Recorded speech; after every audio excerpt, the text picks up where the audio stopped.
I'm gonna first try to tear the paneling out. Yeah. If it looks like it's not gonna come off easy, then I'll continue to do that.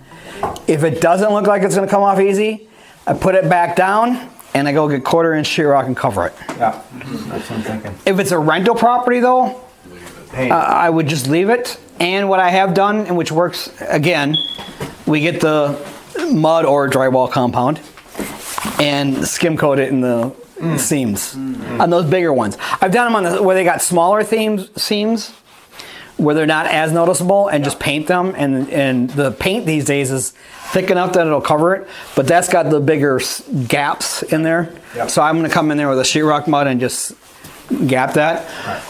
As a rental. As a rehab though, I'm going to either tear it out or I'm going to cover it. Yeah. You guys see the differences there now what I'm talking about? Now, when I'm doing my numbers, I'm always going to try to budget based on a rehab. So my goal is always calculate my numbers based on rehab, and then if I end up getting the property and I hold it as a rental property, I'm going to cut corners and I'm not going to do as much. But I'm still going to do about 80% or so, 75-80% of what I would have done in a rehab. So it's the money if you're aiming it as a rehab, but then decides if you're rental. Right, because as a rehab, I want to try to maximize my return on it. And I'm going to get a higher price by doing all those little extra things. Like a room like that here.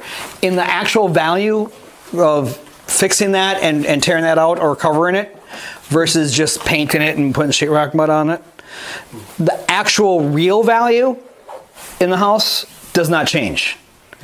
But the perceived market value to the buyer does change.